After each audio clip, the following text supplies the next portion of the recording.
Hello and welcome to Dark Days Radio, Darkling number 25. I'm of course your host Mike, and tonight we have a great submission from Adrian and Steve discussing the various factions and sects of Dark Ages vampire. So without further ado, let's hear what they've got to say.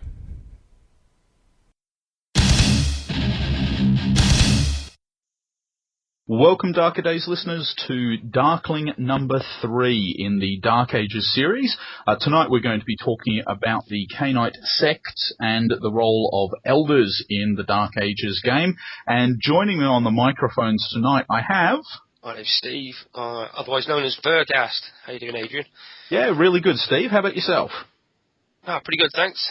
Excellent, excellent. Have you been getting much gaming in since the last time that we spoke? Yes, my regular gaming group is deeply entrenched in my Vampire the Masquerade Chronicle. It's been running for about a year now, so... Excellent. And unfortunately, my invitation through to Dark Ages has still not borne any fruit, so we're still talking character creation at the moment, so I've talked to the storyteller and said to him that I actually expect a game that I can report on before we wrap up this series. Well, I'm hoping to hear some actual gameplay of that if you can. So. Yeah, it would be nice. So I've kind of put him under the pump to try and get him moving along, but we'll see how that pans out. Okay, cool.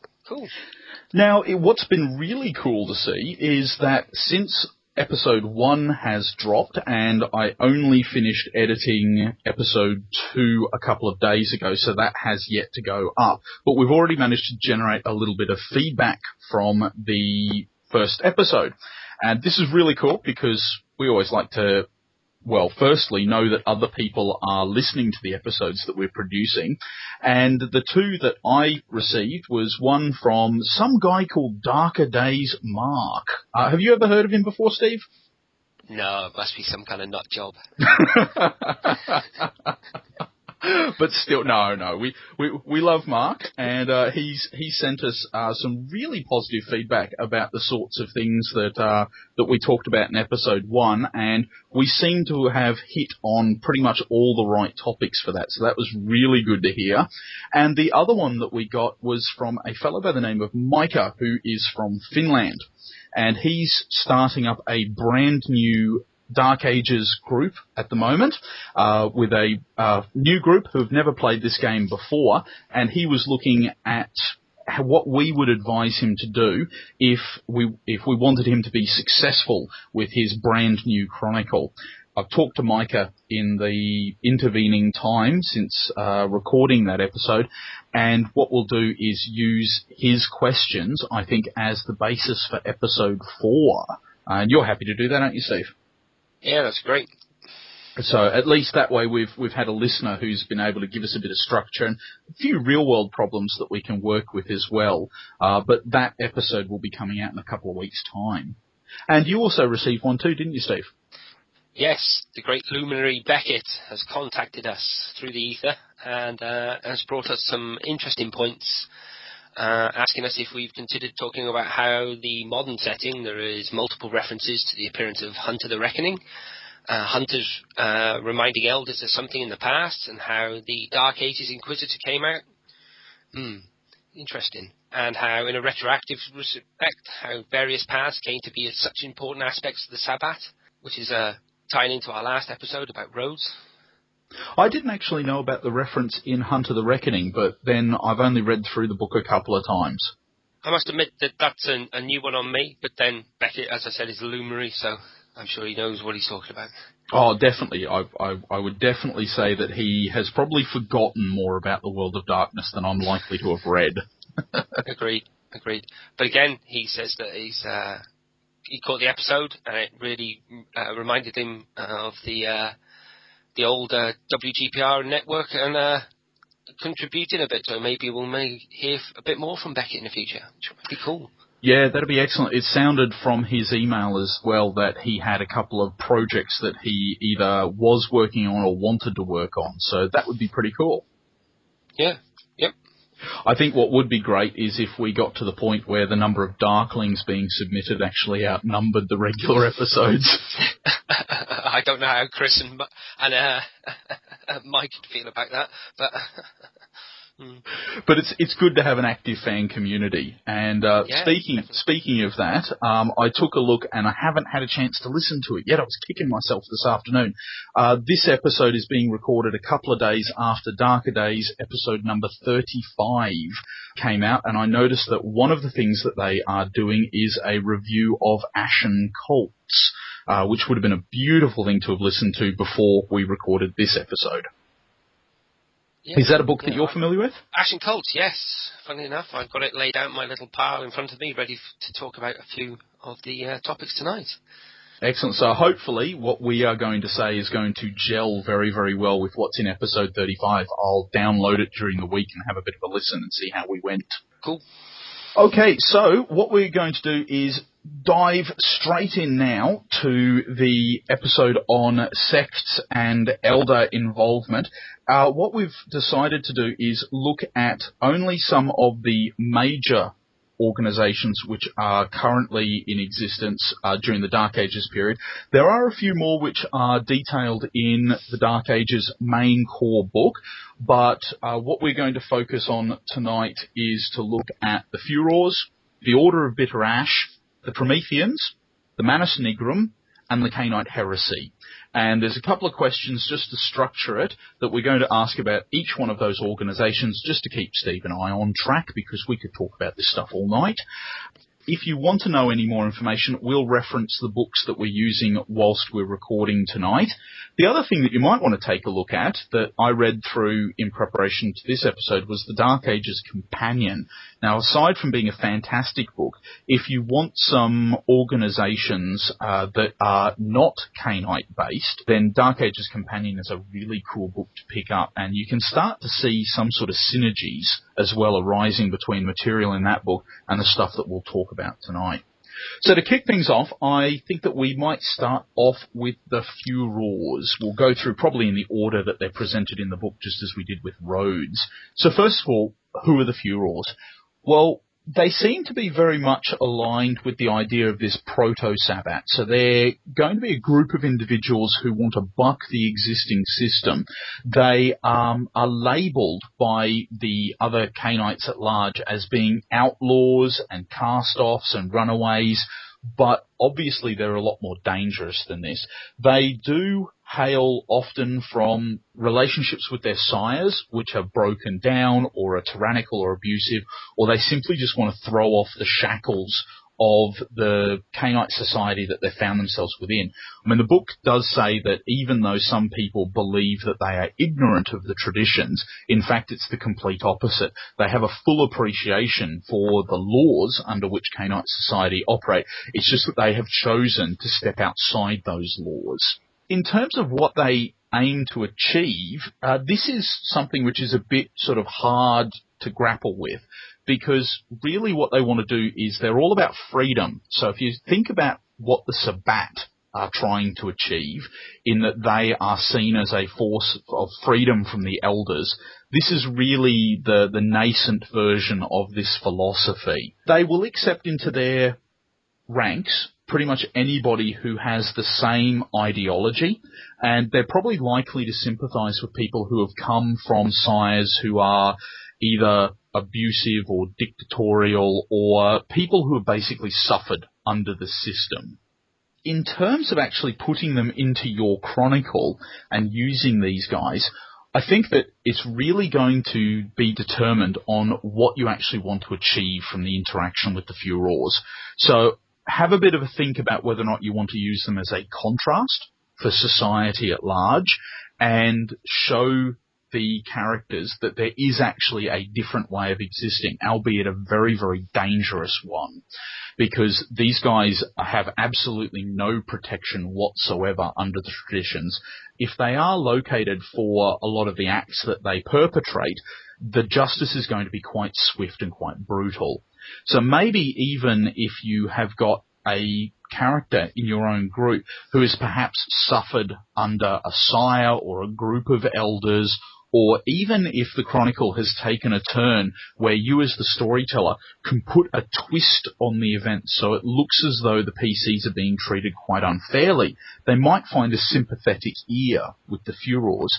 And I think that the way that I would use them is in that contrasting light, to try and get them to think about the society that they've joined and whether or not they actually have to accept their place within it. Would that kind of gel with how you'd use them, Steve?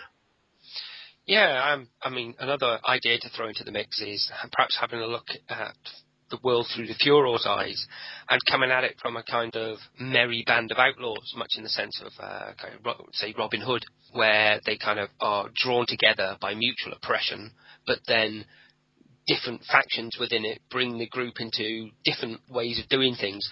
Say there's more militant members who wish to take the fight to the enemy, and perhaps there's more subtle members that want to be more working towards getting them approved in Cainite society. And it's a way of looking at the Furors instead of being bands of outlaws just running around chaotically. I mean, I've always been very much of the opinion, especially when you look at the fact that the ideology of the Furors evolves very much into what the Sabbat believe and the formation of that sect. I've been very much against the idea of using groups like the Sabbat as the mindless, bloodthirsty killers. I think you described them as the chainsaw-wielding lunatics on motorbikes in the last episode. And I really don't like doing that and just throwing them as cannon fodder, because it's the equivalent in D&D of, you kick open the door and there are 4 kobolds in the next room. You don't need to know why they're there. You just need to, kill them and take their loot. The Furors, if you are going to use them within a campaign, I don't think the way to use them is to have them randomly burning down places and destroying things out of hand. They actually have to have a motivation, and if the PCs get the opportunity to discuss this sort of thing with them, they should almost seem to be a sympathetic group, I think. Yeah, I agree with that. The sense of, like you said, if other characters that have been oppressed by their sires or still being oppressed by their sires, it's a touchstone that they can look at this, like you said before, a way of escaping that if they want to. So I don't think there's too much more that we can elaborate on it with the Furors. They're a nice sort of self-contained group, and especially with the minimalist approach that's been taken with the amount written about them. But I think that if people want to explore them any further, certainly have a read of the section in Vampire the Dark Ages. Are you aware of anywhere else that they're written up? Yeah, I mean, if you want to pick up Ashen Thief, there's a whole section on the Furors there, discussing many of the things that we've talked about mainly. Those are the 2 best places to look for them, I think, Adrian. Cool. Okay, so moving straight along, the second group and this is the one that's one of my personal favourites, is the Order of the Bitter Ash. We mentioned in the first episode that there are certain things that you can use within a Dark Ages chronicle that act as these little touchstones, and that your players will recognise as being medieval, of being of the Dark Ages. And I think that the Order of the Bitter Ash just fits so beautifully into this setting. The story behind them is that there was a group of knights on the road to the Holy Land, and on their way there, they met a luminous being who had a strange mark upon his forehead. That night, he met with them and then embraced the entire Brotherhood of Knights, then told them to go out and to seek the Grail. Now, the legend states that these newly created vampires actually located the Grail and then drank of it, and that this transformed them and made them stand above and beyond the rest of their peers. Things like the fact that they have luminous skin, and it also alludes to the fact that they have special powers when it comes to fighting infernalists. It also says further on in a couple of the other source books things like the fact that when they actually drink of the Grail, it's considered to be a second embrace that washes away any of the oath bonds that they have, the blood bonds that existed previously.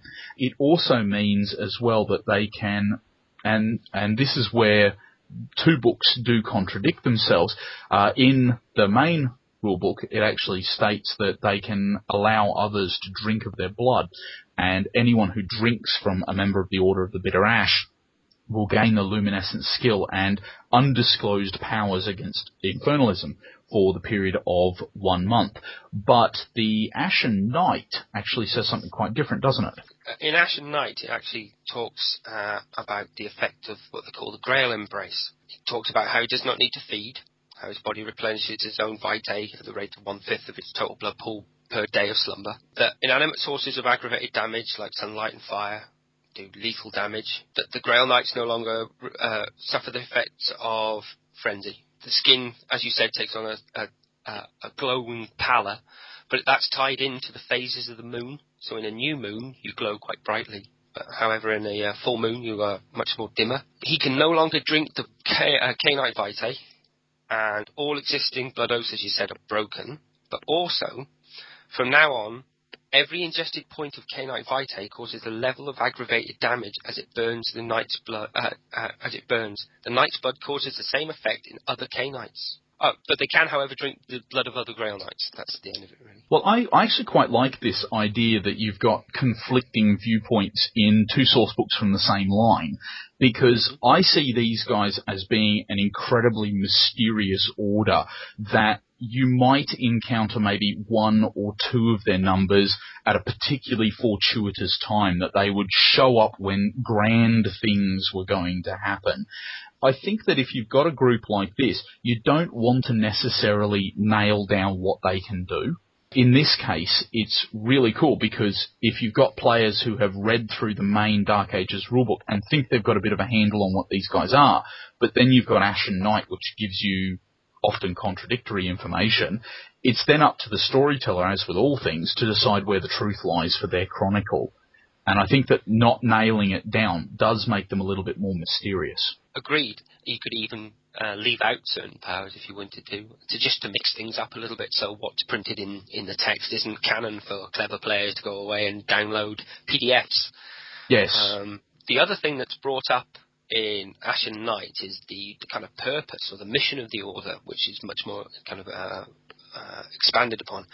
It says here that the Order protects holy relics, rescuing them from the wicked custodians and preserving them for sacred use. The Order provides guidance to vampires seeking redemption. This guidance most often comes indirectly or cloaked in mystery, as the Order fears imposing its will on troubled souls in moments of crisis. The Order also assists vampires seek release from the world, though inspiring courage to greet the sun, allowing contact with relics to destroy vampiric flesh and vitae, or granting access to other means of leaving the world and entering the realm of the divine.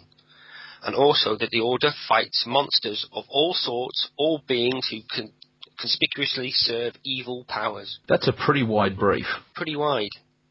And it's the formation, as discussed in Ashen Knight, is to do with a coterie of vampires called the Gatherers that sprung up not long after the Jewish migration from Egypt in search of Israel to follow this new religion. They're known as the Gatherers.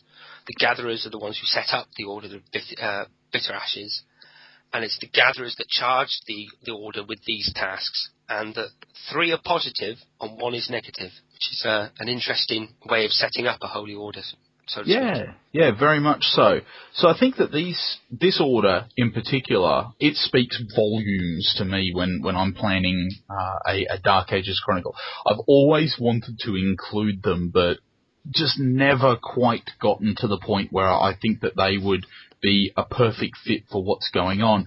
So I think that really what I'm going to need to do is get a copy of Ashen Night and read through that in a lot more detail, because the sorts of things that you were just describing now as part of their brief would be brilliant. I can even think immediately the one that comes to mind is that if you've got a particularly repentant vampire who is seeking some sort of redemption, then that fits in really nicely with a lot of the discussions that we had on roads in the last episode, that perhaps if you've got this individual who is actively seeking out the Order of Bitter Ashes, then their actions could perhaps play into how other people interpret their own roles, interpret their roads, and also where they actually fit within the world. What I really liked about them is, they seem to be a mysterious kind of, for want of a better word, Knights Templar for K-Knights. You can use them in such a way, but with the information in Ashen Night, you can also use them as,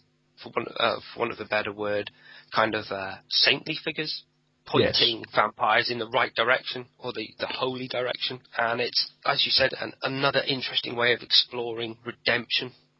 Because at this time, as we discussed in our first episode, the power of faith is still very strong in a lot of people. As we discussed again in the first episode, the power of the church is also very powerful. This idea of belief overcoming even the most foul damnation is quite a strong story that you could follow. And I think what it is as well is very, very firmly contextualized into the Dark Ages world. I think that if you tried to pitch an idea like this for Masquerade, whilst it would be quite a cool idea, I don't think that it would have the same impact as it does when you situate it in the Dark Ages Chronicle. Yeah, I agree. I mean, again, I'm going to draw reference to Ashen Night, and it's got the little sidebar with the destiny of the Order, which basically says once the age of chivalry comes to pass, so does the Order, as the kind of collective belief in that doing the right thing, standing up and being a virtuous kind of knightly figure falls to the wayside. It's almost as though their time has passed, so they fade from the world. The changeling storyteller in me really likes that idea. Although the finishing note for them that I do notice, and I got certain movie images in my head when it talks about where the Grail actually is, and the Dark Ages book actually states that one of the rumours is that it is entombed somewhere in the Middle East, and that they left a single member of the Order to guard over it, so that when the time was right, it could be revealed. And, of course, I have Indiana Jones scenes running through my head at the same time. Because I think in that movie, if you want to capture just a really beautiful moment, there's that very final scene in Last Crusade where the entire temple is collapsing because of the greed and silliness of everything that has gone on. And then through all of the falling masonry and the dust and everything, you see the really sad old knight just kind of framed by all of the destruction, and then he just disappears. And for me, that was one of those iconic scenes that if I could somehow bottle that and put it into a Dark Ages Chronicle, I would be a really happy man. That's some good imagery to draw upon. But again, that's going back to what you were saying about this Order, how it's a really useful to tap into that idea of the Holy Knight or the Templar, a holier-than-thou figure that can stand above the rest of the group and show them the way to redemption, which is quite interesting too. Now, I'm sure that we could continue about how cool the Order of the Bitter Ash is for the rest of the episode, so I'm going to steer us towards one of the other smaller groups, which is the Prometheans. Okay, so what are the Prometheans? The Prometheans are the descendants of K-Knights, or the actual K-Knights that once resided in Carthage, and are now moving to try and reform Carthage again. It's said in Carthage that K-Knights lived alongside humanity in peace. If that's true, these Prometheans want to reinvigorate that idea and form a new covenant with humanity, and perhaps form a new city, much like the first or second city that's hinted at in the Book of Nod. The group is named after Prometheus, who braved the wrath of the gods to bring fire to humanity. These vampires claim that the Iconu ignore the potential of Via Humanitas for allowing self-restraint, and claim further that the traditions have been corrupted by the Inconnu. Now, Prometheans to me always spoke of, like the Furors, of being a kind of proto-Camarilla. But whereas they had a kind of high-minded idea to make a new Carthage, with the events of the Inquisition a few hundred years ahead, they have to change the kind of ideals, and using the Bar Humanitas, or the path of humanity, to hide amongst the populace and remain in a kind of hidden kind of way. What do you feel about the Prometheans, Adrian? I really like the fact that you brought up the point about the Inquisition, because when you look at what these guys are trying to achieve, it is really that peace, that they could exist alongside humanity openly without the need for a masquerade at all. And I suppose that underpinning that is the fact that they push the Via Humanitas, the road of humanity, as being the best possible path. So there's a lot here which makes them similar to the Camarilla, but there's an awful lot in their philosophy which makes them stand alone as their own individual sect. And this is what I really like, is that when the writers of Dark Ages have come back to say, well, where could the idea of the Camarilla have come from? You get this idea of the Prometheans as being enough touchstones that you realise that, yes, this is where it came from, but enough other points that were unique to the time. So reaching back to Carthage, which isn't that far in the past for medieval characters, but also you have what I consider to be an incredibly tragic betrayal in the Inquisition, that you have vampires who say, we honestly believe that there is a future where humanity would accept us. And then suddenly you have the Inquisition, where vampires are burnt by their hundreds. They are destroyed openly. I think that if you're playing one of these characters, especially long term, and that you'd started to bring some strategies into play, maybe you had revealed yourself to a select few mortals, and then the Inquisition was upon you, I think that's fodder for a truly tragic tale. I would be very surprised how your character would emotionally be the same person after that sort of an event in history. I agree. Again, that ties into the idea of them slightly revising their philosophy and forming the masquerade, for want of a better word.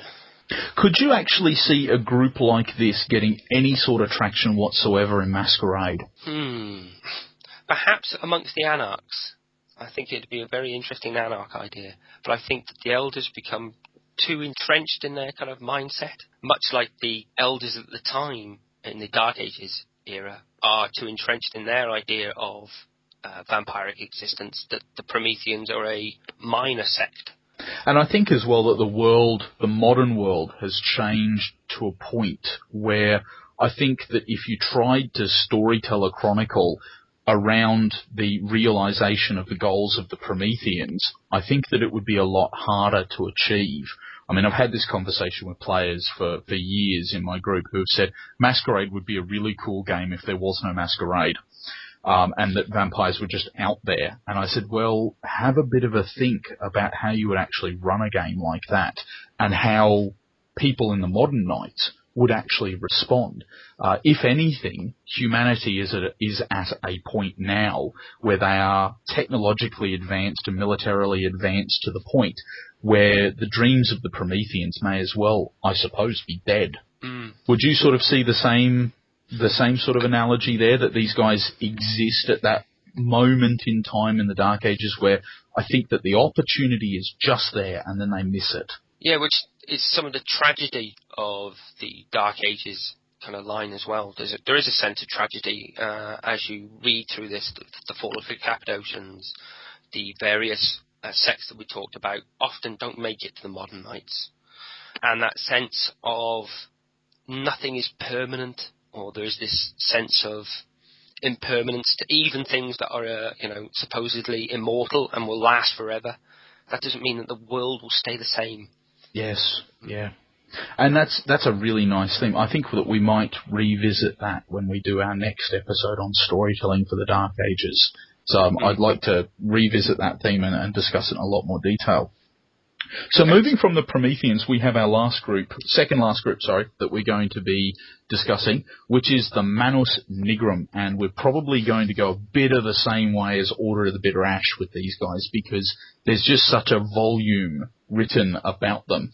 And I think that the Black Hand and the Tal'Marei are just embedded into the Vampire the Masquerade and the Dark Ages line so much that they've really fired the imagination of a lot of storytellers and players over the years. With the Manus Nigrum, really, they have come out of another sect, the Tal'Marei, which, according to the Vampire the Masquerade Storyteller's Handbook, arose from a group of scholars and mages who tried to make some sort of a deal with vampires so that there would be a mutual exchange of knowledge. And unfortunately, it didn't quite work out for them, and they were embraced and lost access to the power that they had and became vampires into the bargain.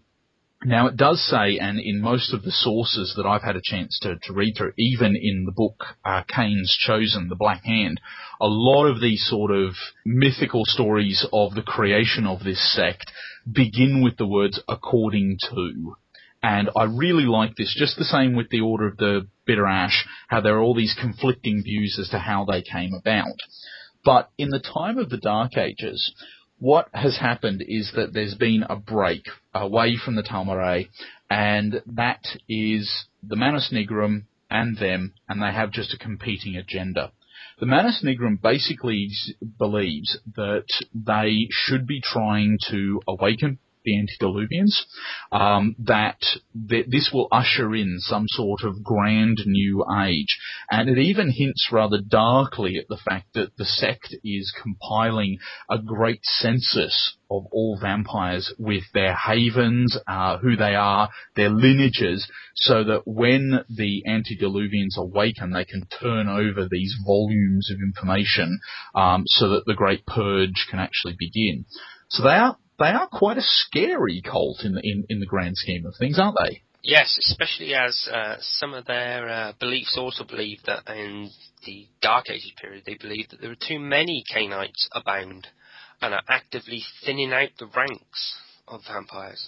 So, and I suppose this is where the idea that in later nights where the Black Hand become most well known as the assassins of the Sabbat, I suppose that this ideology is where they ultimately end up. Yes, and that sense that, Manus Nigrum, I think it's Black Hand, isn't it, in Latin, then gets transformed into Black Hand, which then in the modern life also becomes synonymous with the Sabbat as a whole.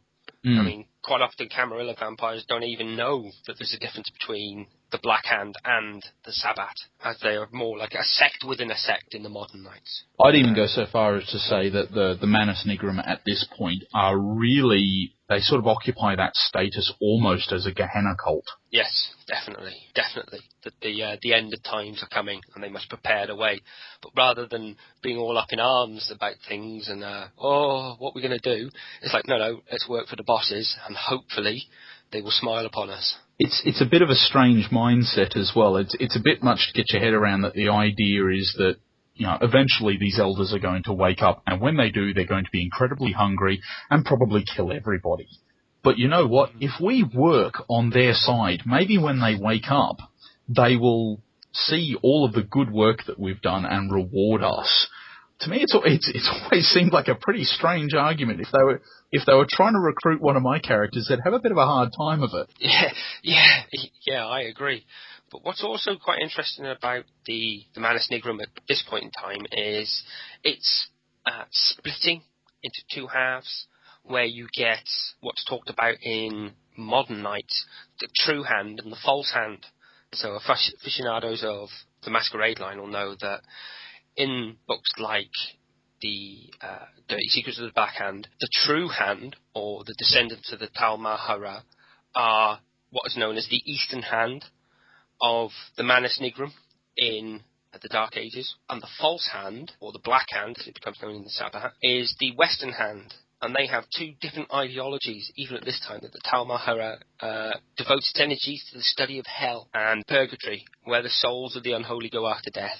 And the Western half are taking a keen interest in medieval politics, which is, an interesting way of looking at how a sect can develop over a long period of time. And, I mean, Kane's Chosen even goes so far as to say that the Manus Nigrum, with their interest in politics during the Dark Ages, this was underpinned by a basic belief that nobody should wield secular power except for them.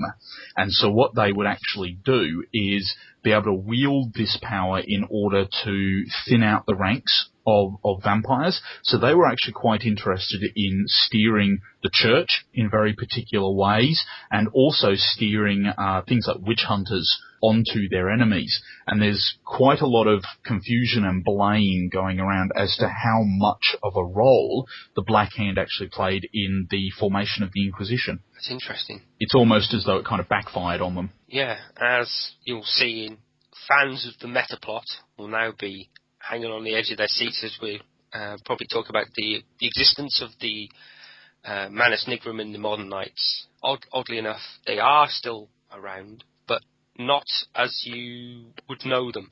Do you want to take this, Adrian? Yeah, these guys are the sect which is occupying a city in the Dark Umbra, which is the reflection of Enoch, and it's rumoured here that there are sleeping antediluvians that the sect is looking after, and really a lot of what they're doing in that area is the study of death and the afterlife. And what I found quite interesting when I was reading through the Vampire Storyteller's Guide for a revised edition was it stated that the number of vampires involved in this side of the Black Hand never went over about 150 to 200. So it's inferred in a lot of the materials that members of the Hand can actually recognise each other because it's such a small, tight sect.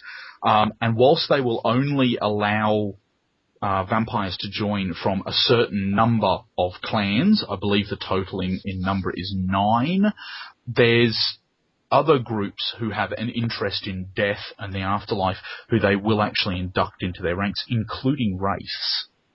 Now, obviously, if you then follow that all the way through into the Wraith line, into Ends of Empire, that's the point where you will read about the destruction of Enoch, but then it's the destruction of pretty much about everything. Yeah.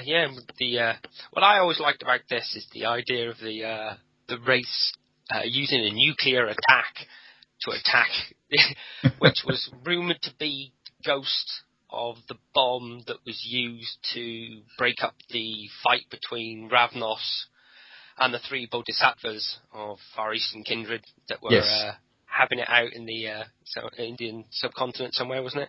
Yes. Yep. And then, not only that, a second bomb is detonated at the heart of the labyrinth by, I think it's a void engineer. Was it Xerxes Jones, I think his name is? And those 2 nuclear devices being triggered at almost the same time causes the 6th Great Maelstrom. Yes. Pretty much ends the Wraith line. Quite spectacularly. Yeah, true. But then, out of that, I suppose there's something to be said, because then you get Orpheus springing out of that, which is quite interesting. Yes, yeah, definitely so. But that's a discussion for another time, I think. It certainly is. And so what we'll do is we'll steer it towards our last candidate so that we can wrap up the section on sects. And that is the Cainite heresy. Now, you've recently reacquainted yourself with this when you ordered a replacement of your book, was it? Yeah. I saw it going on eBay and knew that we were going to be talking about it. I thought I'd snap it up, and I got it quite cheaply, so I'm quite happy about that. Now, interestingly, of course, is the fact that the Cainite heresy, whilst it's spoken about in a number of the Dark Ages books, often quite tangentially, the actual book for the Cainite heresy is a Black Dog publication, isn't it? Yeah, it is. And in true spirit of the Black Dog Games Factory, it's a pretty dark book, I've got to tell you, Adrian. It's not one of those books you want to leave lying around on the coffee table for anyone just to pick up anyway. But that being said, I'm sure we can talk about it in higher ideals and leave some of the darker elements out of it. Okay, so who are the Cainite heresy? What are they on about? Okay, well, the Cainite heresy is the belief, fundamentally, that Cain was not cursed by God, he was blessed. Because if he wanted to destroy Cain for killing Abel, he could have at the time, and when he witnessed the murder. But instead, he marked Cain and set him out into the world. The Cainite heresy is the belief of the blessing of God in Cain, and that vampires are higher beings. This comes from their kind of twisting of Gnostic ideas that there is a spark of the divine in all of us, that the debasement of humanity comes about from being entrenched in the mortal world or the material world. Because vampires do not need to breathe or eat or copulate to spread their numbers, they're seen as being higher beings, therefore closer to God. They then, with the rise of the Christian church, begin to pervert early Christian churches and bring about a number of heresies. Now, the Cainite heresy is often talked about as being a kind of single entity. It's not really. It's a collection of ideas all espousing the same beliefs that Cain is blessed, or vampires as a whole are blessed, and it's often used as a means of control. Now, as Chris and Mike talked about in the last session, the last Darker Days episode, in Ashen Cults, it talks about setting up yourself a cult and what have you. Well, the Cainite heresy gives you, for want of a better word, a mode of belief, so your followers become entrenched in the idea that you are divine, and that your vampiric nature is not really a curse, but a blessing, which is an interesting way to look at things in the dark medieval world. What are your thoughts of the Cainite heresy, Adrian? I have always held to the belief with role-playing games that everything is better with secret societies and cults. There isn't a single game that can't be improved by including these, which is why Call of Cthulhu has a very special place in my heart. The Cainite heresy, for me, is one of those where, again, it fits into the Dark Ages line so perfectly, because in terms of the way in which it perverts belief and the way in which it twists it to such a point where it's almost unrecognisable, but from a vampiric point of view, it does make a certain amount of sense. I think there's no other time in history where this could have existed. So it's very distinctly Dark Ages in the way in which it approaches the subject matter. Now, I do remember back in the day reading through a copy of Cainite Heresy, but I've never actually owned a copy, and I do remember that it earned its Black Dog label in spades, very much like Clanbook Barley did at the time. I have used these guys because what I have used them for essentially is to challenge, and you get a lot of people who play Vampire the Dark Ages who will ally for any number of reasons, whether or not it be for their road, their concept, simply for influence, who will ally themselves with the church. By presenting these groups of individuals, you're able to actively challenge not only their power base, but also their ideology. And there is a certain pervasiveness and persuasiveness to their argument as well, that when you consider that the foundation of the heresy is that God could have killed Cain, but chose instead to mark him so he could not be harmed. Because it actually, it states obviously in the Bible that the mark that was placed upon Cain's brow was so that all others would recognize him and would not strike him down. Now, as with all heresies, if you look at real-world cases where people have been convicted of heresy, it often comes from an individual seeking an honest answer to a question and simply arriving at a conclusion which is seen as either theologically or dogmatically incorrect. In terms of if you use that as a definition for a heresy, this is perfect. It fits the bill. So what I would recommend is that if people wanted to explore this, and I will warn people that the types of conversations that occur in that book and the types of conversations that can occur with the Cainite heresy are not for every gaming table. If you do have people who have got very, very strong religious beliefs that they hold as players, not as characters, as players, then they may actually be quite confronted by some of the material in these books. So, again, as I say ad nauseum probably, if you're planning on introducing stuff like this, I think that it's beholden to the storyteller to really gauge your group to know where the thresholds around what is acceptable conversation and acceptable gameplay lie. And whilst this group is a very, very nice group to put into your chronicle, it won't be for everyone's taste. I couldn't agree more, Adrian. Some of the subject matter is very dark. But that's not to say that you need to use all those dark elements. You can also take some of the fundamental ideas that perhaps exposed upon.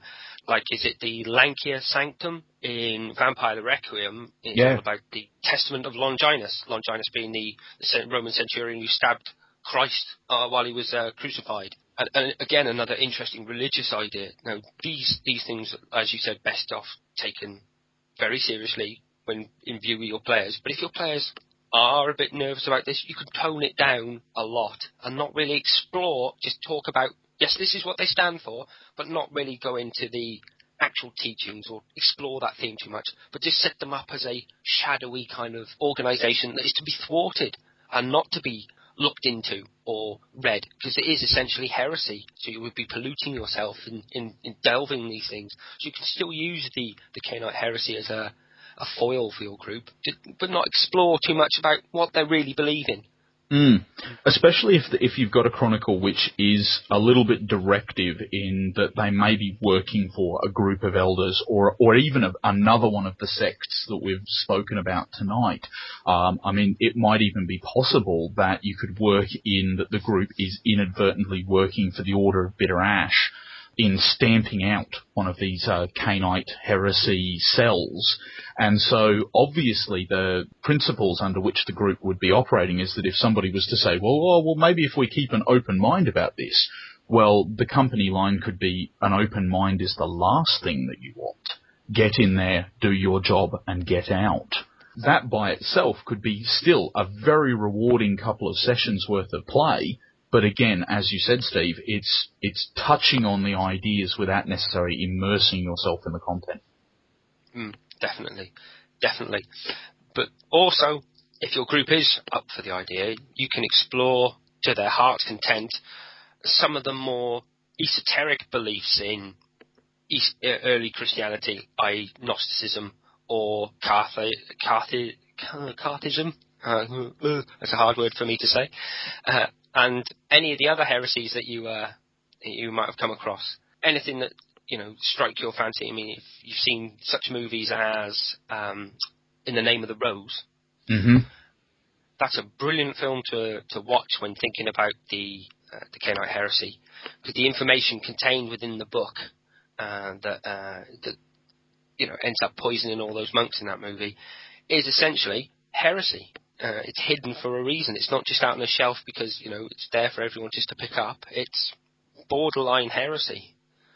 And that's an interesting thing that as your players, especially those who want to have one foot in the church, become more and more caught up in this belief of self, that the more and more the Cainite heresy becomes more and more appealing.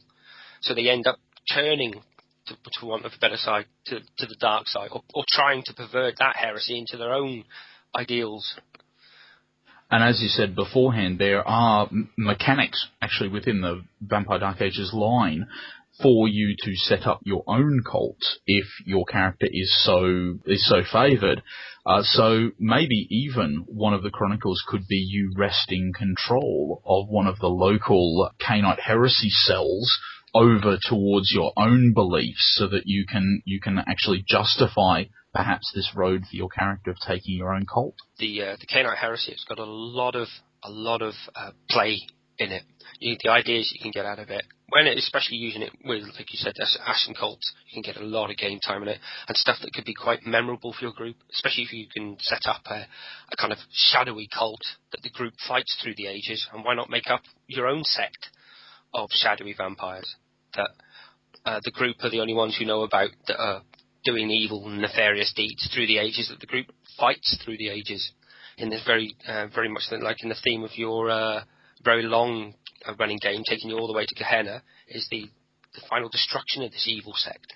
Yeah. An interesting game to play. And having this sect exist to modern knights, because obviously in canon they don't manage to make it through.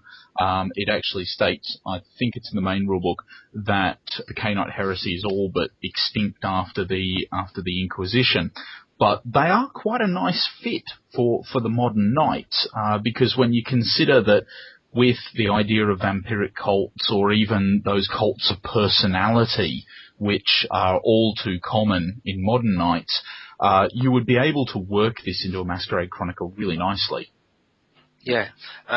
Just before we were talking and recording this episode, you delivered a shocking revelation to me. Perhaps you'd like to share it with the listeners as well? That's right. I'm re-establishing my geek cred here by pulling obscure facts out of places, so it's great. In Kane's Chosen, because I mentioned that in the last episode on Rhodes that I had played a Ravnos anti-tribute on the Path of Cathari, and I realised when I edited the episode that I'd actually called it the Path of Catharsis, so that was one of those smack myself in the back of the head moments.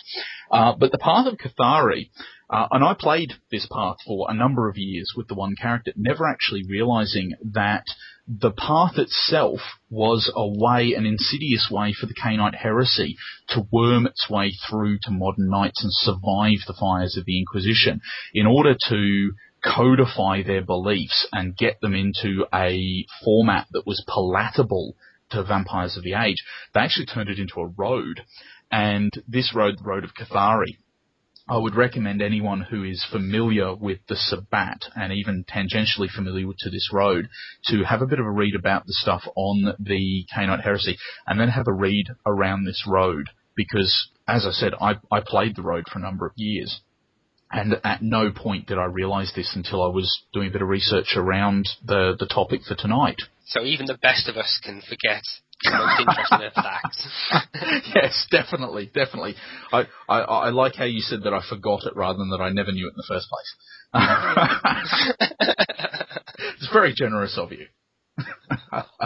Now, what I'm noticing here is that we're getting an awful lot of really cool ideas for Chronicles and how you can bring in a lot of these sects within the game. And I'm just keeping my eye on the time at the moment and realizing that we've been talking now for probably almost close to an hour 20. So what I'm thinking that we're going to do, if it's okay with you, Steve, is that we might actually wrap things up for tonight.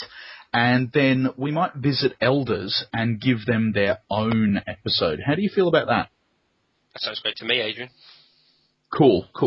Okay, so you'll be able to join us in a couple of weeks' time. We're going to talk elders, and then the episode that we were alluding to, which was Until This Very Night, episode 4, which was storytelling techniques, we'll leave that off. That'll become episode 5 now. So I'm sure that Mike and Chris will be very happy with more content for the Darker Days radio channel. So if you do want to leave us any feedback, like Micah, Mark and Beckett, the best way to get a hold of me is either through miragearcana at gmail.com or you can get me on Twitter at BoggenKnight.